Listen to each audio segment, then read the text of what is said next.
Hello and welcome to Lexitecture, a podcast about word origins and histories. My name is Ryan, and in each episode my friend Amy and I bring a new pair of words to share their stories with each other and you. You can find our past episodes and the occasional blog post on our website at lexitecture.com. Follow along with us on Twitter and Facebook at Lexitecture, and if you really like what we do, you can support the show at patreon.com/lexitecture.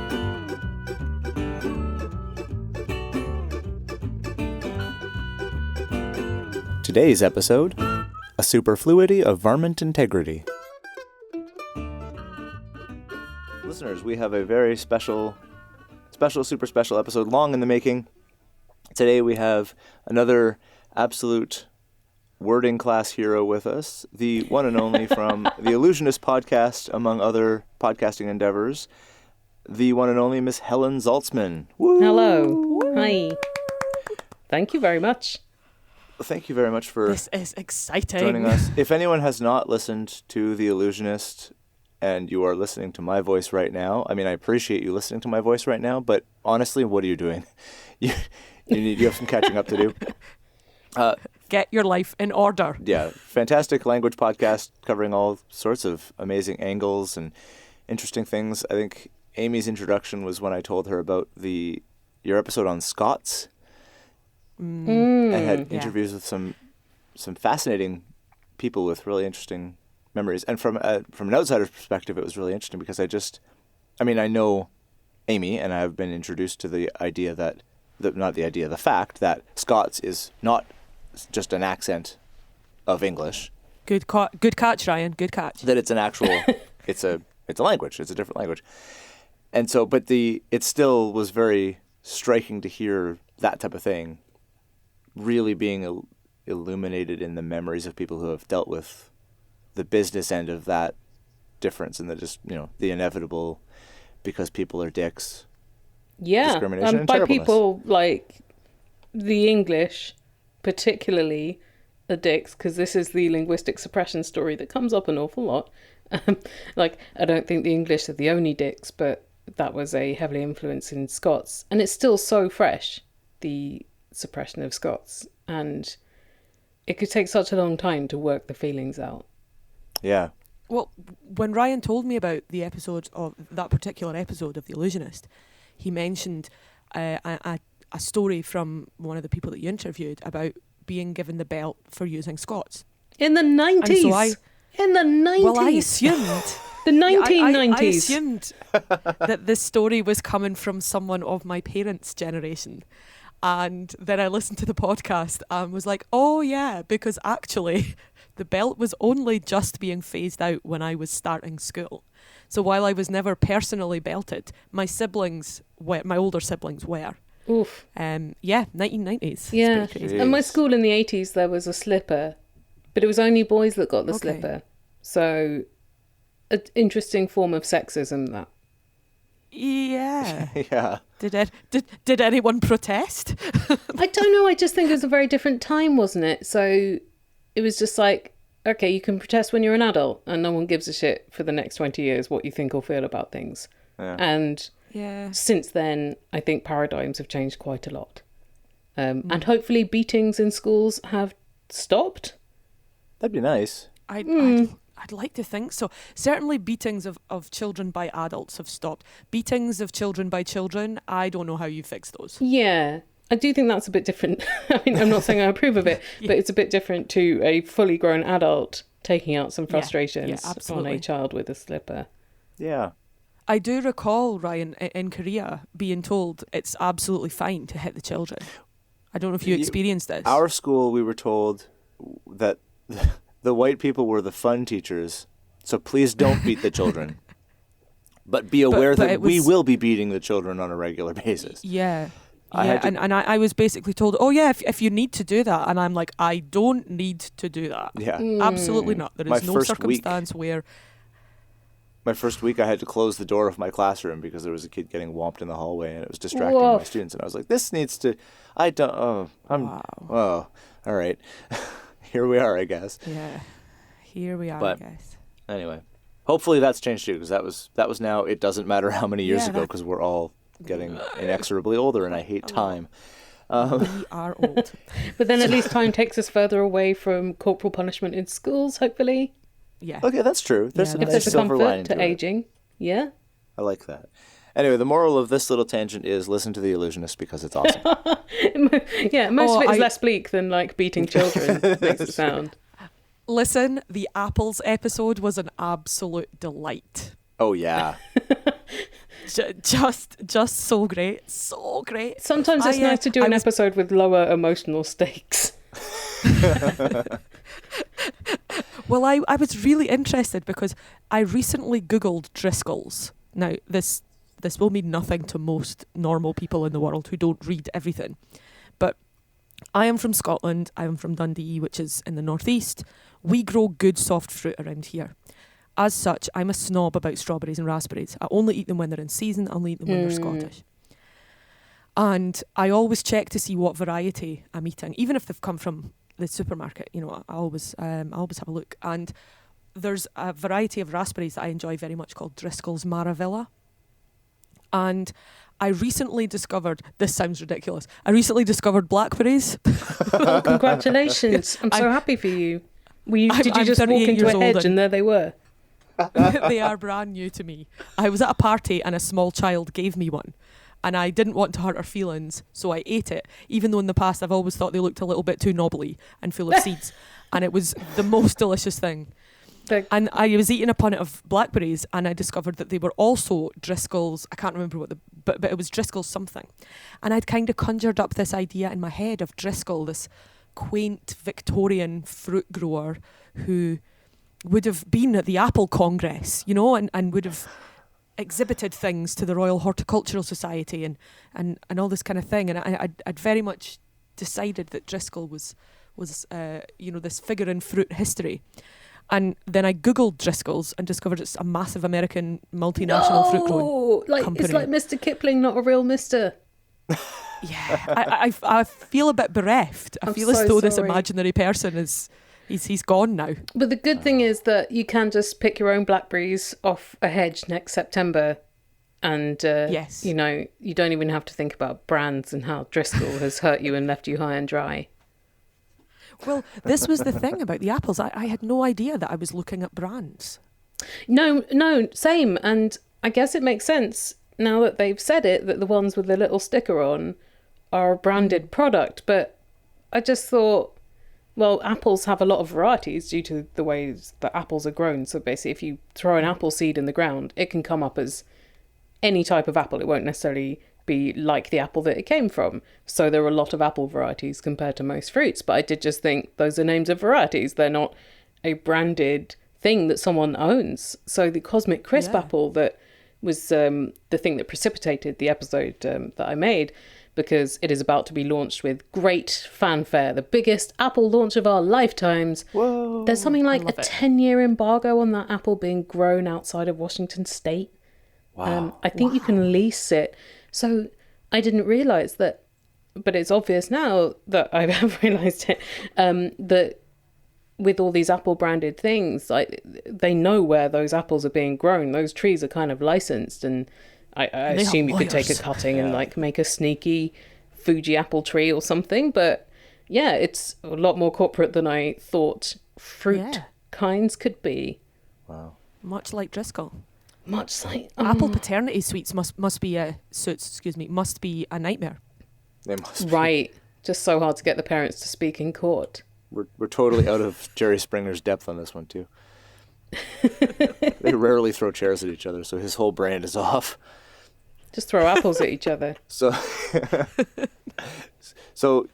yeah, between apples and the reckless abuse of the Scottish people in the 1990s, you now know.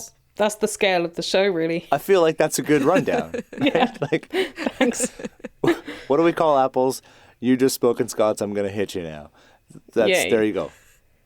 If you think there's something in between there that you might like, why don't you listen to The Illusionist? Right. Hopefully, And there's of course, something there's the between those episode points. about Yeah. yeah, well, and there's the episode about cunt. So something for everyone. Yes. Something for everybody. Every time I do an episode about swearing, people are very happy. There was one where I interviewed someone who has written a book about how swearing is good for you, and people feel very validated by that information. Well, there's a word for that too, right? Is it lalochysia? What? Something? It's like the cathartic effect of swearing. Ooh. And there's an actual term for it. I think that lalochysia is... Now, I also love this word because, I love a good swear. But I'm pretty sure I recall researching the word a little bit further, and I think that it has more of a... It's more about the catharsis of sound, of making a noise, than specifically swearing. But I might be making that up. I'll go and double check myself when I have time to do that. But I mean, I was really happy to find that there's a name for what I do. But but I think I did some more research and was a little bit disappointed by it because it seemed that the swearing element had kind of been added on to an existing sense of just making loud noises to feel better. It was added on by Susie Dent, so I'm just going to run with it. Oh my goodness. Or at least have I just contradicted favorites. Susie Dent? She never lies. Susie Dent never lies. I feel like I should go and beat myself with an apple. It's a very different sounding word to what it describes, though. What's true, yeah. It doesn't have the impact of a good swear. No, you making can't. Feel freer. You would never say it after you stub your toe. I wouldn't. For some reason, I'm always really angry at my mum after I stub my toe, even though it's not her fault. Right. You gave me these toes, damn it. That's it. It's got to be something. I guess because they used to have a lot of furniture that was toe stubbing around the place. All those claw-footed things that were the feet stick out for some reason of the tubs and the couches and the whatever else. Yeah. It's like, come on. It's just absolute liability. A friend of mine posted on Facebook a little while ago that her 2-year-old had said, Jesus fucking Christ. And she was kind of upset, and I was like, well, that suggests a pretty high-level linguistic acquisition. It really does. Because he used it in the right kind of context to express frustration. Infixing, that's an uncommon process in English. Yeah. She should be very proud. I would put that on the resume. Because I'm not responsible for actually raising any children, I'm allowed to find it hilarious when children swear. Same. I don't know how parents tend to feel about it. Usually there's a bit of a sigh implied in there somewhere, but I think it's wonderful. I think we're contractually obliged to at least appear yes, disapproving, even though it's usually hilarious. Fine. And it's still hilarious when it happens to other people's children. Like, it's limited to just your children. Like, I find it hilarious when my friends' kids are just come up with random curse words and stuff. But I'm supposed how are to they supposed to with my learn? own. They need your guidance so that they can swear well, rather than having to acquire it in a very haphazard way from people who are amateurs. That's right. Uncle Ryan to the rescue. It's like talking to your kids about sex. You have a responsibility. Totally. You don't want them to find out from dodgy sources. Well, it's like when you find out from your peers how reproduction happens, and you think like, like a man pees into a woman's bum. Yeah, that kind of chat. Right. And then someone finds a magazine in a hedge, and suddenly that takes on a whole new... I don't know, does pornography still grow in hedges? Or just blackberries? Yeah, you can only read pornography before St. Swithin's Day, or it all goes bitter. Maybe global warming has stopped pornography growing in hedges. Yes. Oh, that'd be interesting if the raspberries were not as good this year as they generally are, and I was blaming global warming. Perhaps it's long since squeezed out pornography as a native crop. Yeah. It's all just cultivated now. Exactly. The Victorian porn farmer is no more. Licensed by Washington State. Well, there'll probably be a revival of organic small batch porn. Yeah. Probably will, actually. Cheeses have to be artisanal these days.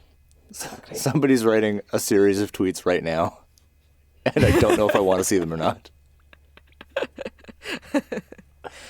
So right, we would probably better talk about some words. Because we're occupying all of your time, which is much more valuable than ours. And all of your time. And frankly, I would talk to you for 1,000 years because you're super Okay. interesting and chat about things I Oh, like. bless you.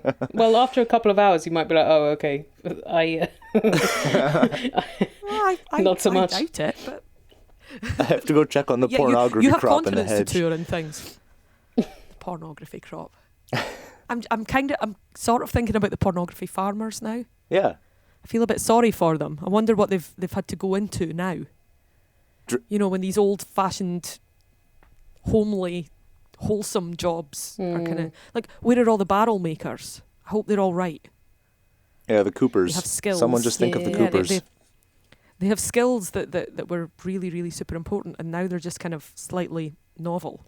Yeah. But I did watch a video online last week of 6 to 8 strong, aggressively bearded men putting a metal rim on a wooden wheel.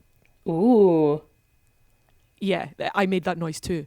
How? And well, it involved lots of hammering, a really big hammer, hot water, cold water, a furnace, and so many beards.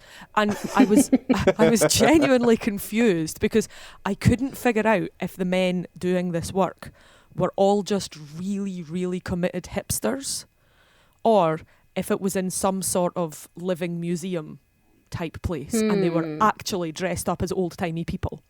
Right. And it turned out that they were in a museum dressed up as old-timey people, but I really I couldn't tell Wow. to begin with if they were all just like, you know, I'm tired of being a marketing executive from Queens.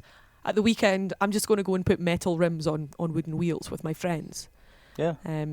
But yeah, it was great. It was really, really interesting. I It's an bet there is a example of- rise in like people taking up blacksmithing. Yeah.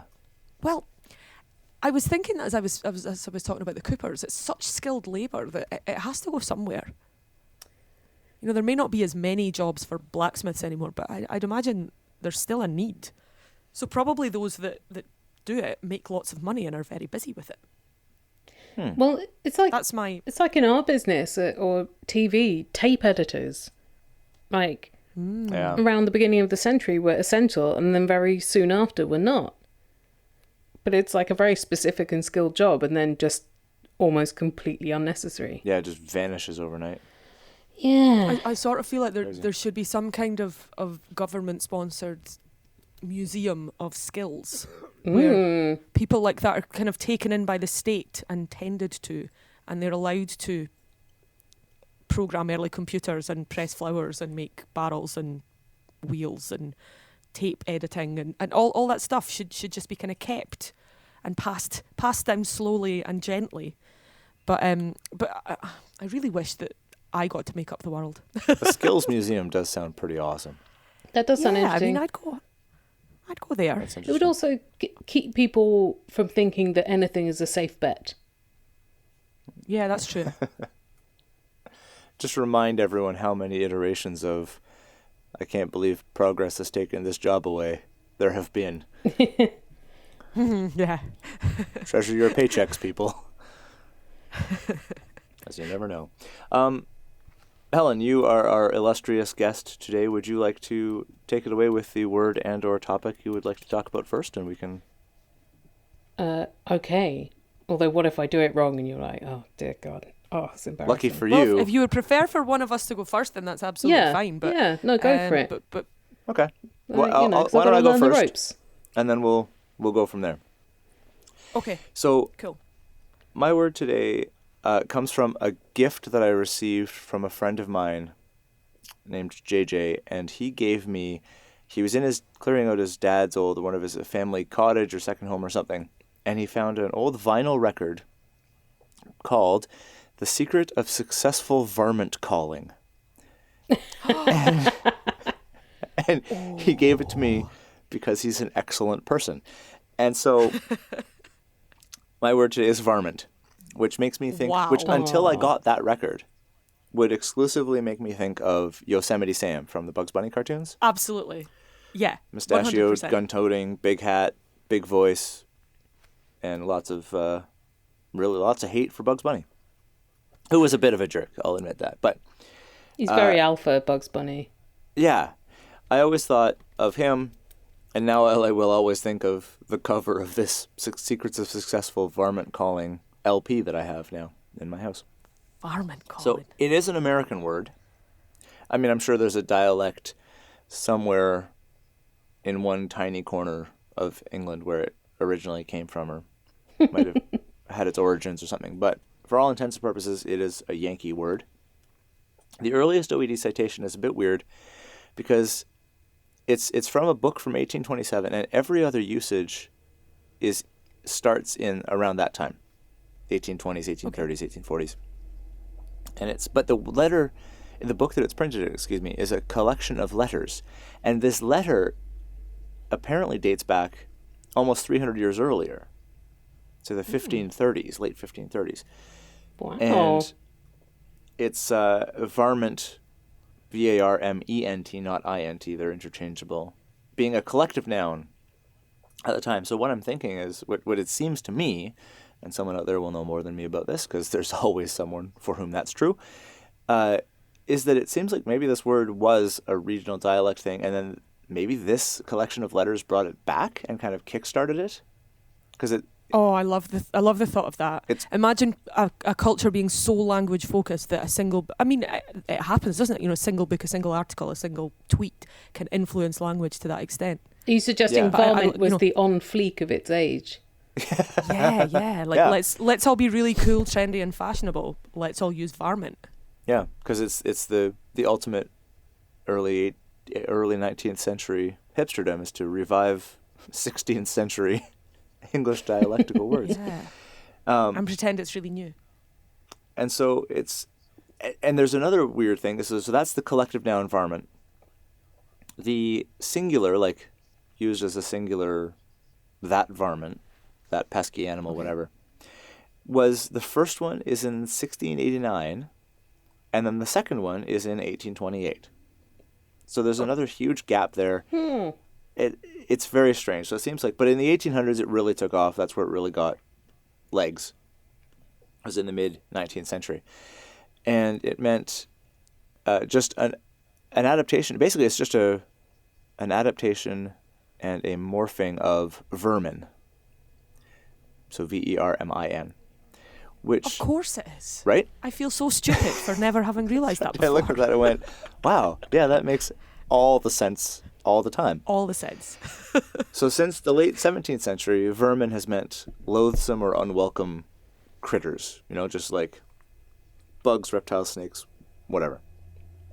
Tracing backwards through its etymological family tree, that makes sense because we start at the quote-unquote present with vermin, and then it goes to Anglo-Norman and Old French, vermeil, same spelling, same everything. I've just realised where this comes from, and I'm so excited because I love this word. Sure. And Latin before that, winding up with vermis, or vermis, depending on your Latin professor again. My Latin professor always insisted that there is no way that the V was a V and that it was always a W, so fine. Vermis, meaning worm, which makes more sense when you pronounce it with a W. And so, what did worms do to deserve that?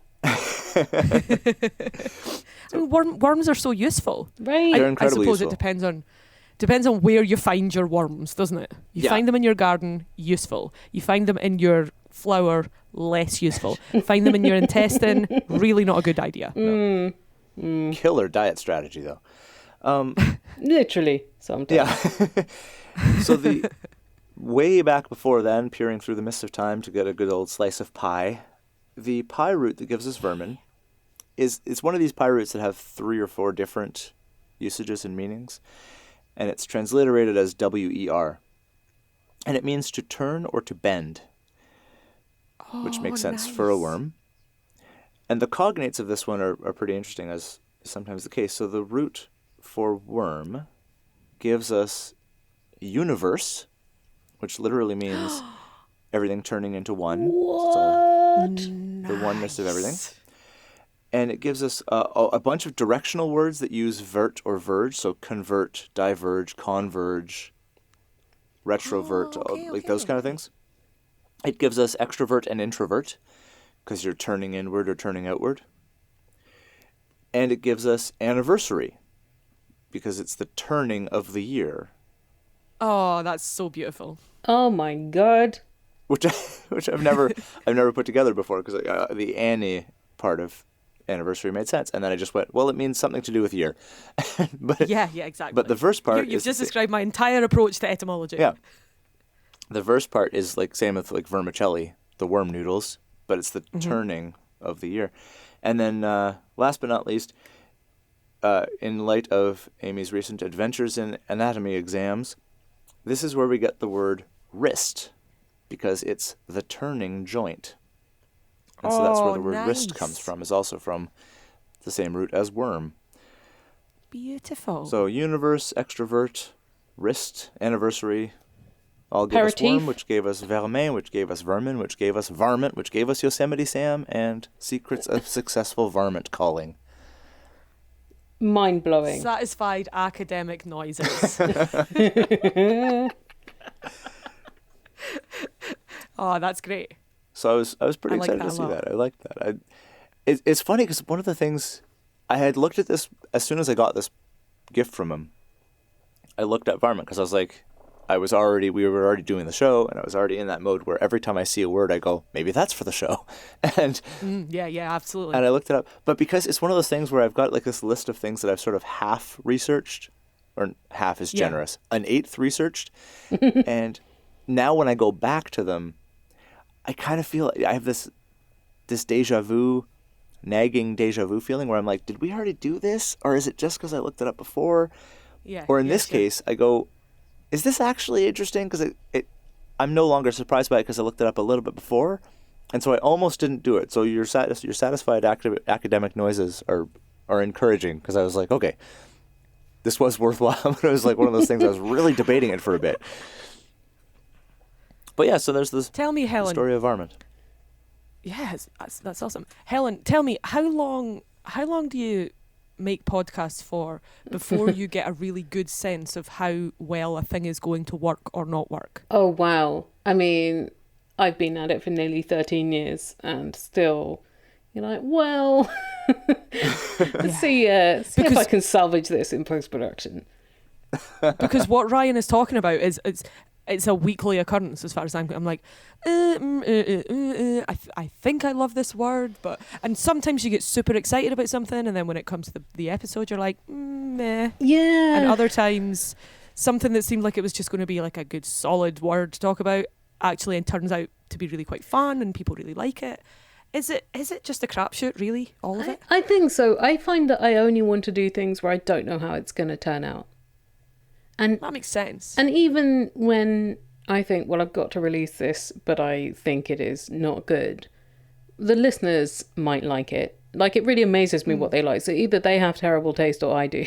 It would make more sense that I do, because, it would be preferable if it's me, because there's more of them than That's me. right. But I think it's also just you work on something and then you're sick of it. But to other people, it's still fresh. Or even if they know about it, they think, well, my intelligence is confirmed. Great. Oh, that's true. I didn't think of it that way. Yeah. People do like to be told that they're already awesome. Absolutely. They love it. Yeah. Do them that service.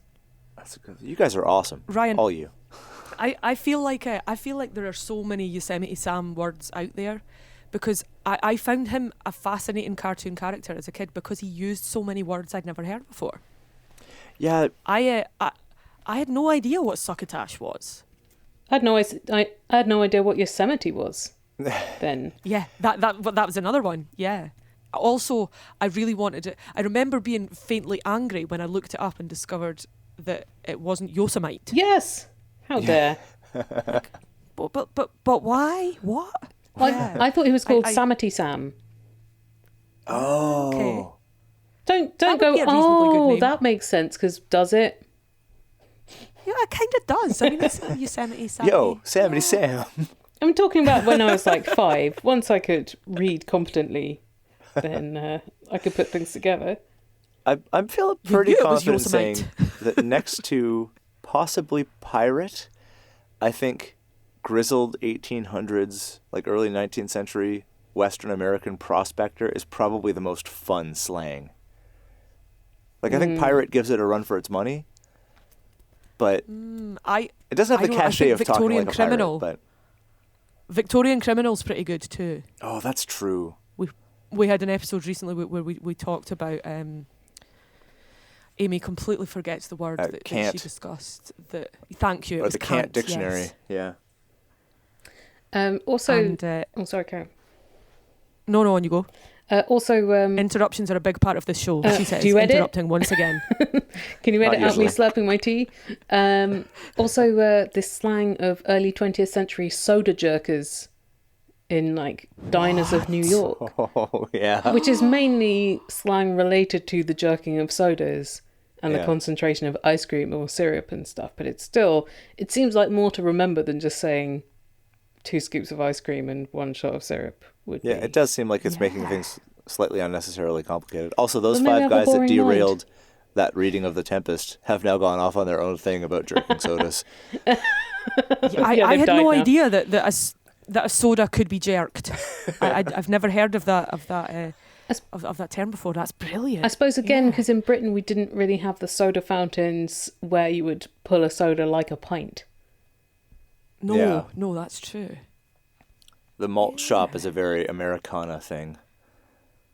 It's pure. It always reminds me of It's a Wonderful Life, where young George Bailey works. Essentially, he works for a pharmacist, but also he makes ice cream sodas for cute little Mary when she comes in to see him. Yeah, the pharmacy used to be the place to get other stuff, like a meeting point. They would have soda fountains and ice cream and stuff. This is another example where the stratification of Amy and my pop culture experience comes into sharp focus, because Amy goes, that reminds me of the classic Hollywood Golden Age cinema holiday classic, It's a Wonderful Life. And I'm going, I was thinking about Archie comics.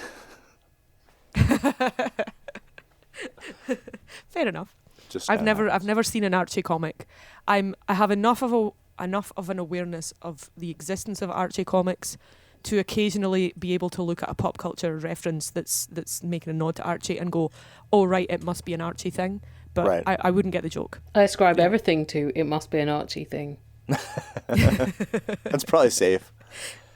The other American North American pop culture reference that I always think of is the I've forgotten the name of it. It's a TV show that has a plane crash and they all end up on an island. Lost. Not Lost. No, It's older. Not Lost. Oh, not Lost. Not Gilligan's Island. Gilligan's Island was a boat crash. Yes, Gilligan's Island. That's the one I mean. Okay. And that's another one that I recognise that somewhere in some universe those things are jokes, but I don't have the necessary equipment to get those jokes. Yeah. I feel like It's referred to more often than you would think. Yeah, don't know anything about him. So, anyway. Yeah. Who would like to jump in next? So, Helen, we can have Zaltzman sandwich, Lexitecture. Again, those 4 boys are loving life. Or I can go next. I really don't mind. Do it. Okay. So, I happened upon this word completely by accident because I was getting angry about something. You know, as I do. Because even though I'm not angry, I'm just Scottish. Also, I'm quite angry. And it's a good time to be alive if you tend towards anger. You know, there's so many wonderful things out there to get really, really annoyed about right now. Yeah.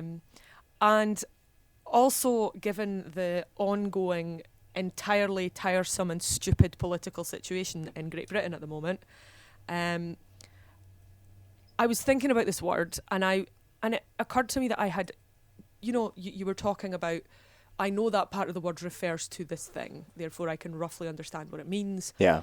And it occurred to me that I had absolutely no idea how to pluck out any part of this word and come to a place where I could understand why it meant what it meant. The word is integrity. Oh. Yeah, I don't know what I don't know what's about to happen, and I like it. Yeah, I just couldn't think of an obvious place that this word had come from. And it's such a lofty word, it's such a lofty concept that sadly lots of people in society who I believe should have it currently don't seem to know what it is and couldn't poke it with a long stick. But yeah, I was a little bit, I had that slightly, like you say, I don't know what's going to happen next, and I kind of like it. Mm-hmm. So, off to the OED, which defines it as The condition of having no part or element taken away or wanting. Undivided or unbroken state. Material wholeness, completeness, entirety. And I had one of those moments where you look up a word in the dictionary where you think you know what the word means and you go, what? because actually it doesn't refer to any sort of character, you know, a sense of moral superiority or of sticking to your principles. I had completely forgotten that you can talk about, for example, the integrity of walls, the integrity of the Ottoman Empire, which is one of the citations given in the OED. Right. It's first cited in 1533 in Sir Thomas More. Not the sacrifice nor oblation, which to the integrity thereof requireth both the forms. But we then get something undivided, an integral whole. The condition of not being marred or violated, unimpaired or uncorrupted condition, original perfect state or soundness. This, to me, got me a little bit closer to that sense of a person who has integrity.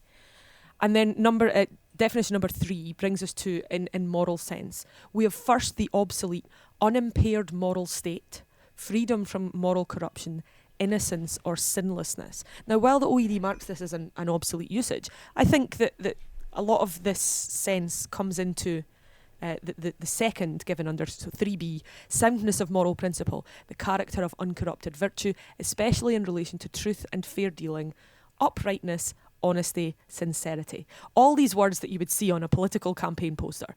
And ironically, you would immediately think, no way does that person have these things. Right. But this sense of wholeness really interested me. It interested me greatly to then find the Etym Online referred me to a word that I did recognise, a word that is as obviously related to integrity as Vermint is to Varmint, but that I just never considered as being related. Okay. And the word is integer. Oh, sweet merciful crap. Oh, wholeness, finally. Jeez. So an integer is, of course, a whole number. Yeah. As opposed to a fraction. Etym Online cites it from the 1570s, from the Latin word integer, which means intact, whole, complete. And then we get this figurative sense of things being untouched or uncorrupted because they are whole and complete. They are the way that things are supposed to be. It comes from a PIE root, tag, and this I find interestingly because integer definitely means whole, but the tag root means to touch or to handle. So therefore, an integer is something which is untouched, intouched. Oh. And so integer comes from so that the PIE roots, its hypothetical sources come from words like tangere in Latin, which gives us tangible. Taxare, which means to touch or assess, which gives us tax. Anything that is tactile is to do with touching. Yeah. And integer, intact, whole, complete, perfect, honest, literally untouched. Untouched. And so we get ourselves to a word where being untouched, and you know, we see this so often when we look at words and how they progress, that they often start out as tangible, touchable things, and then they morph into this figurative sense that's perfectly understandable, like when we talked about a flash in the pan last time, but that the figurative sense almost seems more correct than the physical sense does. Yeah. If that makes sense. So a person who has integrity is a real person, a whole person who is untouched, who has not been corrupted, who has not had anything taken away. They are undivided or unbroken. And what I really liked about this sense and this etymology is sometimes I think of integrity as being something that a person has or a person doesn't have, something that you might acquire. But in fact, it's what we all have to start with. We're all perfect and whole. And then unfortunately, real life touches us and makes us, well, no longer having integrity. I suppose we might have tegrity, the state of having been touched, and that then takes us to this place where our morals and our sense of what's right and wrong isn't quite as whole as it used to be, and that definition is taken away. Do you think it is possible though for a moral sense to be whole, because there are likely to be quite a lot of contradictions or contradictory demands upon your moral sense? So maybe being divided is part of the complex human condition.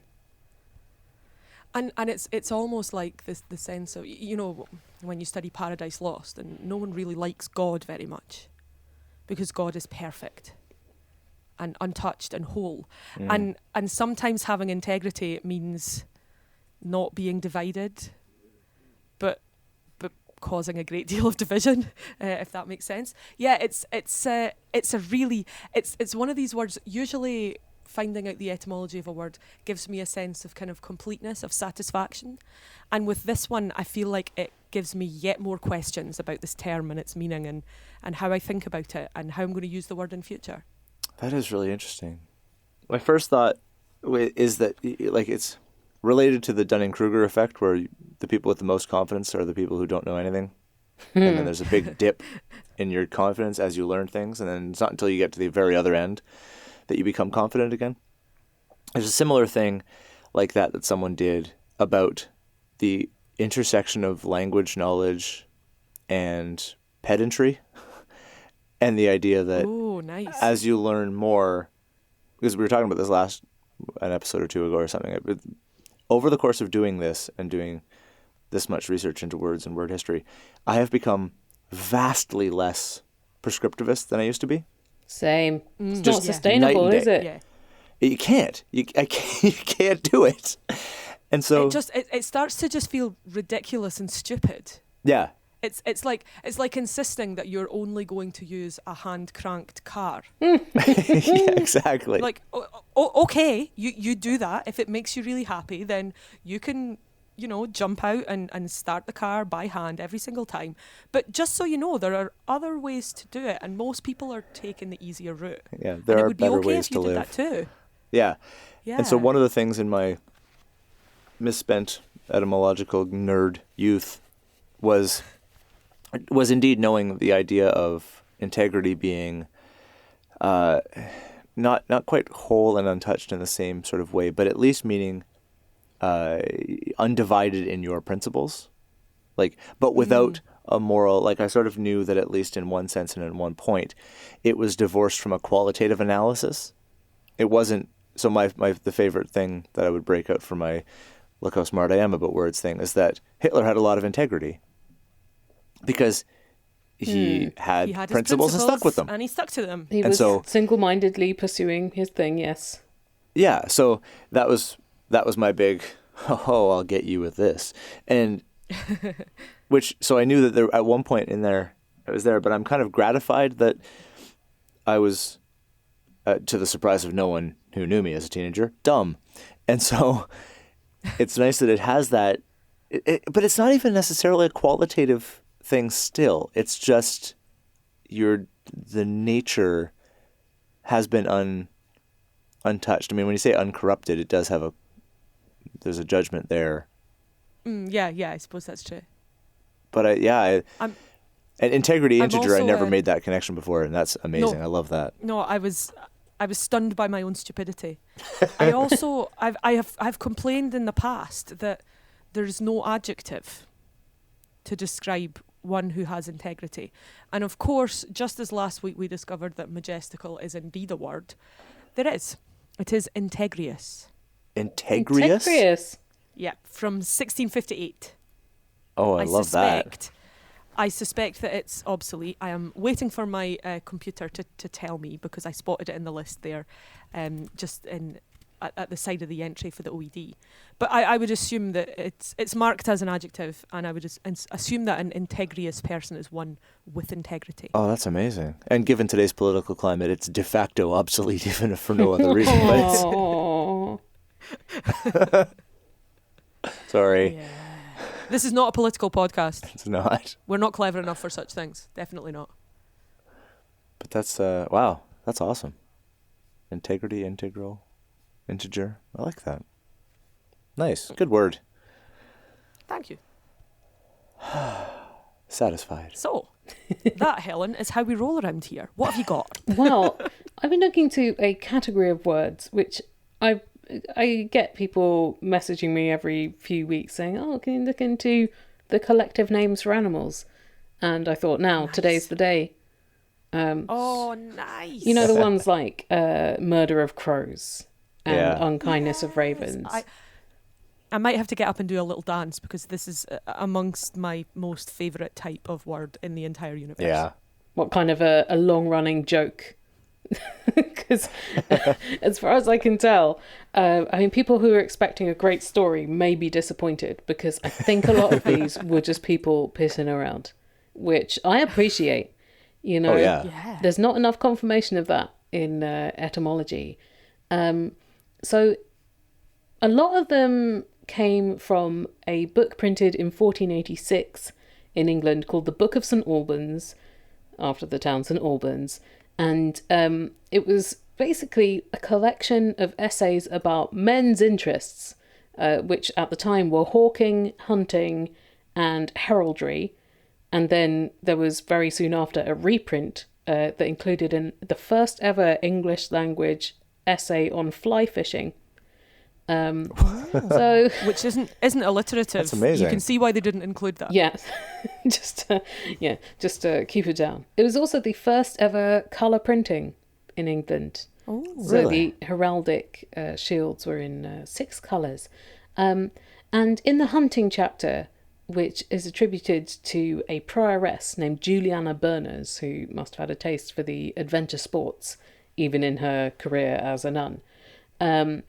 And I was trying to figure out what they're playing at, basically, because I'm afraid I haven't read it, and I have peered long and hard at a page of the list of things, and the script is quite hard for my modern eyes to choose. But so it seems to be like, right, England was invaded in 1066 by the Normans, so after that French became the language of classy things, and so hunting language was in French because it was like your fashionable upper crust activity. So there were various books before this one which were kind of hunting instructions and vocabulary, and I guess it was like if you knew the vocabulary, that showed that you were in the hunting crowd.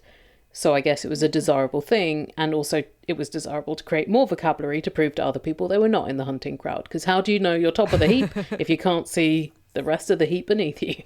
Right. I wonder if this may be why the soda jerkers had such an elaborate set of slang. Maybe. You know, the hierarchy in the world goes soda jerkers and then vastly beneath them every other profession, right? Obviously. Yeah, pretty much.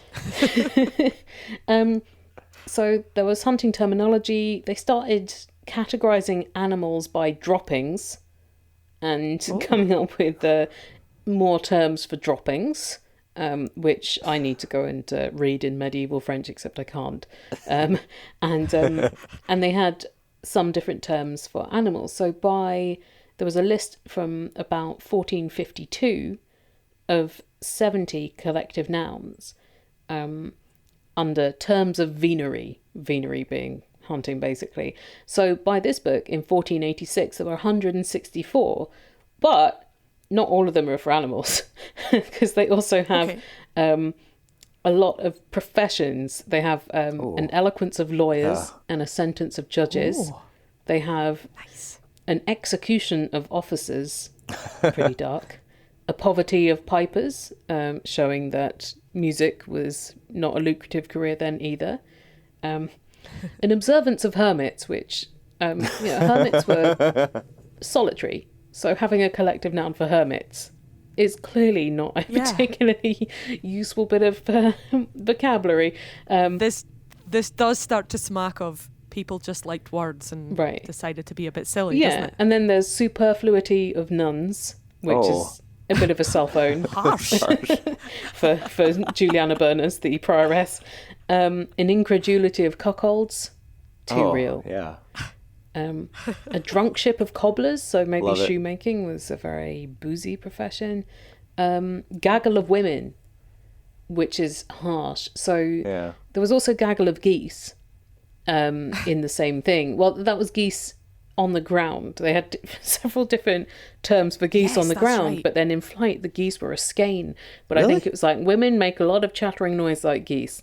So, ha, You ha, never heard ha. that before, Ryan? I didn't know that it was different for geese on the ground versus Yeah. in the air. Yeah. That's So fascinating. I'd love to have the sort of influence to determine that, okay, you can call them an eloquence of lawyers, but when they're in court they have this name, and when they're at home they have this name, and when they're on the golf course you have to call them this. That would be great. you could make that happen.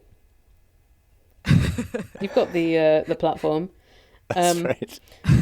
And so there were also ones that are familiar now, like Pride of Lions and Swarm of Bees. And Swarm doesn't feel like a joke one, but I guess because we're so used to it.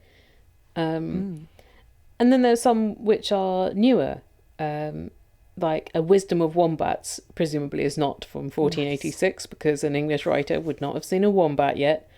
That's true. Parliament of Owls, which is... I love that one. Yeah, that's a play on Chaucer, who wrote the Parliament of Fowls. But Parliament of Owls, that was C.S. Lewis in the Narnia books. Oh no, I didn't Is that where know that came from? Apparently. I don't remember the books well enough to remember if there were owl gathering scenes. Oh, we are both serious Oh, Narnia nerds. yeah. What owl No, there scenes are definitely- there? There definitely was, and I remember reading that very young. I'm wondering. But She says not. we're both serious Narnia nerds, and now we both go. I think perhaps in The Magician's Nephew, when Narnia is first being born, I think that's where the Parliament of Owls may have been kind of. I'm not sure. I'd have I to think look. I think it's actually because I remember there's a character that is awoken by an owl and is brought to the Parliament of Owls in the night. I want to say that it's the Silver Chair. Oh no, we need to go and read the Narnia books all over again. Oh, no, shucks. Life is so terrible. Yeah, I think Oh, I think yeah, you it's might be I right. think it's the Silver Chair. I don't remember anything about the okay. Silver Chair. Silver Chair is one of the most Silverchair's. underrated one of the whole bunch, I think, but it's probably it's easily one of my favorites. It's Yeah, I it's love the fantastic. Silverchair. But we can't I start think talking about the this because I will voyage- never stop talking about this. No, we probably can't. The Voyage of the Dawn Treader is probably my favourite, although I sometimes wonder if it's because we had a box with all of the Narnia books in it, and then it went missing. I don't know if it was loaned to someone or whatever. And the only one I had for a while was The Voyage of the Dawn Treader, which I read over and over and over and over and over because it was the only one I had. And so that kind of sticks in my head as a memorable one, but it may have been more through necessity than through choice.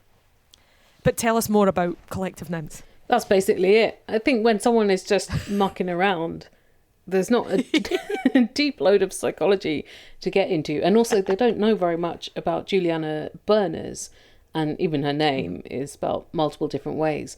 I think she would have been dead by the point this book came out, because she was born around 1380 and the book came out in 1486, and life expectancy then was usually under 100. Yeah. But for some reason, there was a gap in the records of Sopwell Priory, where she was the prioress, from 1430 to 1480, which is inconvenient for my purposes. Yeah. But it's thought that she was a courtly person, thus her interest in hunting and stuff. But this book was super popular, so it was reprinted a lot. And then in 1595, it was kind of reversioned as something called the Gentleman's Academy, which was also super popular. So the words, I guess, spread like a trend, but also just through repetition. It seems real. Like, have you come across the Nancy Mitford terms for things that were you and non-you? And Yes. it was like napkin is you and serviette is non-you. And there was a list like that. And she was doing a joke, but people really threw themselves upon them and was like, this is how you distinguish upper class and lower class, and this is a useful thing, but that's not really the intent behind it at all. And I think here, this nun is just kind of subverting how seriously I suppose this hunting-based class signifier was being taken and how people needed to learn the terms in order to prove that they were in this group. And she's also like dissing a lot of professions. And yet the joke, I suppose you need the context for a joke, don't you? And even a few years later, a joke cannot work anymore because you don't have the context. And so hundreds of years later, when things are reprinted, but maybe without the context, you just think, oh, yeah, okay, that must be handed down from the vocabulary gods. Yeah. This is wonderful. I guess that's this the is thing. wonderful because I wondered, Helen, if you might talk about a flange of gorillas. Do you know this? Do you know this sketch? I don't. No. There is an absolutely wonderful sketch. I think it's from Not the 9 O'Clock News with Rowan Atkinson. And I'm getting a little bit mixed up because it's about gorillas. There's the one where Rowan Atkinson plays a gorilla who's being interviewed on a talk show with the naturalist who has sort of raised him. And there's the brilliant joke where the naturalist says, of course, Gerald was wild when I first captured him. And Gerald says, wild? I was absolutely livid. But I don't know if it comes from that. I have a vague memory of it being in a police interview room. But Rowan Atkinson used a flange of gorillas as though it were a correct term, a collective noun for a group of gorillas. And lo and behold, it made its way into the English dictionary, into the Oxford English Dictionary, because people didn't get the joke, exactly what you're talking about. There was also in the Hawking section, which was an adaptation of a book from the reign of Edward IV. So I'm not great at the English monarchs. Oh, okay. No, I'm really. It was from the mid 1400s, and okay. So it's supposed to describe the care and maintenance of your birds, because what diseases might a hawk get and how would you cure them? But it also had a diseases have such great names. It also had a hierarchy of raptors, and so it was arranging birds per social rank of person. So if you're an earl, you were supposed to have a peregrine falcon, and if you were a prince, you were supposed to have a female peregrine falcon. But if you were just a priest, you would have a sparrowhawk, and if you were a poor person, you would have a male falcon.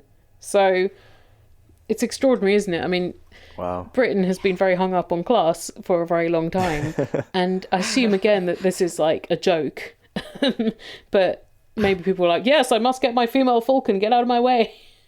Yeah, it's amazing the lengths to which people will go to have that virtual kind of grocery store line divider bar, I'm not with you thing, to the point where they will pick birds and that becomes their line in the sand, I will not be with you because I have a peregrine falcon. Right. Get so away if there from are me. not enough hierarchies, I'm just going to make a hawk-based hierarchy as well. You're already an earl. You already have a hierarchy. I know. It must be very fragile, these people, in the self-esteem. Yeah.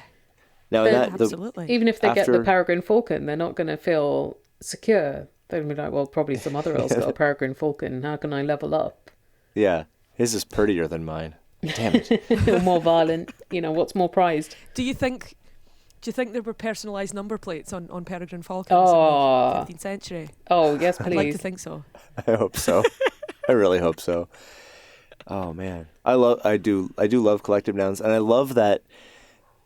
I love that idea that it's a joke out of context, but also just the idea of it being the ultimate example of, again, what we're talking about, like being prescriptivist, just becomes ludicrous, especially about things like vocabulary and words and definitions and stuff, because it's all just someone said it once. We talked about it for a while in a couple early episodes where we would arrive at this point where the etymology just kind of runs out and you kind of go, yeah, someone just looked at a thing and made a noise, and that noise became the word for that thing. Yeah, and later it became the word for wrist and for malaria. And that's just... Gradually the noises got more complicated. Yeah. And so you have a flange of gorillas, or you have that the paleontological term that Gary Larson from The Far Side invented? Yes. The thagomizer? Thagomizer. I don't know if you're familiar with this. I love that so much. With the story, Helen, but No. it's the old the Far Side single panel comics of yore. There was one of the panels had a bunch of cavemen with an anatomical drawing of the tail of a stegosaurus with the spines on the back. Oh, yes. And the Professor Caveman is pointing to that and says, "And this gentleman, in the honor of our dearly departed late colleague Thag Simmons, is called the Thagomizer." And at an actual for real paleontological conference in subsequent years, a group of Far Side enthusiastic paleontologists actually named that part of the Stegosaurus after that cartoon. And so Gary Larson's Thagomizer is part of the science of dinosaurs now for real. It's the legit name for that last part of the Stegosaurus. That is a lovely story. It's fantastic. So good. And so to have that kind of attitude to language, or to be the person who is saying, but that's not right. Those aren't the rules. I know which one I know which camp I'd rather be in. Yeah. If I have to only choose one, then I'd probably rather be with the paleontologists. Well, it's just But nice of course, that Ryan, they're being playful, isn't it? It's fun. Yeah. And they've also got to think We of names could- for stuff, and you take inspiration where you can get it, because just pulling something Latin seeming out of your ass can't be that easy. Yeah. No, I'm glad no one asks me to make up names. I mean, I make up words all the time, but generally speaking, it's just for my own amusement, or occasionally because I've lost my mind a little bit. Eventually, my collective noun for senior citizens, an incontinence of the elderly, will catch on. But It waits It's gonna for us take a while. all. But also for these collective nouns, like most of them are not useful, are they? no. Like, Not terribly. how often do you have to refer to a large number of gorillas, and you can't just say a lot of gorillas or a crowd of gorillas? Look at that a shit group ton of gorillas over there. Like, most things could be covered by herd or flock, couldn't they? Yeah. Yeah. Well, I was wondering too, what on earth swarmed before bees did? Lovely That's question. an interesting question. You know, where would that sense of... I can't really think of anything else that swarms apart from flying insects. Yeah, I think Well, maybe or it was for just that- that. Or flock, for that matter. Like, what did the words mean before they became... Oh, sheep has a whole vocabulary all of its own. Mm-hmm. Yeah, the Scottish writer James Hogg has a book called something like Diseases of the Sheep. You know, he also wrote wonderful novels about the nature of good and evil and Calvinism and mankind. But yeah, Diseases of the Sheep, that was up there too. Fantastic. Flock. You can go back to Latin floccus, meaning a tuft of wool or a lock of hair. So maybe it was like people and things with wool or hair gathered together, like sheep or humans, equals flock. Oh, that's interesting. Because there's a lot of collective sense. words that are related to hair. Well, I say a lot. There's at least more than none. Because, head count or polling, that was to do with hair, when they would count people's heads when they went to vote. Oh, okay. Right. Fascinating. It's, Cool. I love words. They're useful. Thank you, Helen. We've taken up a lot of your... We did that thing that we've now sometimes done where we do like a half-hour cold open before we actually run the credits, but... You can do what you want. It's your show. I appreciate you We spending the figure time if with us. Good Omens can do it, then we can do it too. Yeah, exactly. But so thank you very, very much for Thank you. lending us your time and expertise and wit and wisdom, and it's been an absolute pleasure to get to talk to you. Well, thank you both. You've both educated me greatly. I've had a lovely time. And that's it for another episode of Lexitecture. To get in touch with us about something you heard this episode, you can email us at words@lexitecture.com. You can also follow along and talk to us at Lexitecture on Facebook and Twitter, and at Lexitecture Podcast on Instagram. For back episodes and the occasional blog post, visit us at lexitecture.com. Thanks very much, and we'll talk to you again soon.